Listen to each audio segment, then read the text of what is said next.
ബംഗളൂരുവിൽ നിന്ന് കേരളത്തിലേക്ക് മയക്കുമരുന്ന് എത്തിക്കുന്ന സംഘത്തിൽപ്പെട്ടയാൾ പിടിയിൽ. കൊല്ലം റെയിൽവേ സ്റ്റേഷൻ പരിസരത്ത് നിന്നും MDMA-യുമായാണ് കരുനാഗപ്പള്ളി സ്വദേശി ഷെഫീഖ് പിടിയിലായത്. ഇയാളിൽ നിന്ന് 33 ഗ്രാം MDMA-യും കണ്ടെടുത്തിരുന്നു.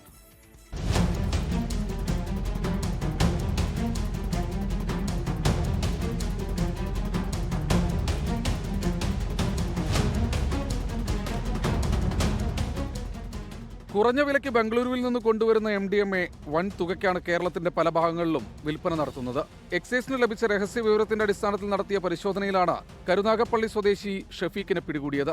കൊല്ലം റെയിൽവേ സ്റ്റേഷൻ കർബല ജംഗ്ഷൻ ഭാഗത്ത് നടത്തിയ പരിശോധനയിൽ 33 ഗ്രാം MDMA ഇയാളിൽ നിന്ന് കണ്ടെത്തി. Kollam excise anti narcotic special squad inspector Dileep CPയുടെ നേതൃത്വത്തിലാണ് അറസ്റ്റ്.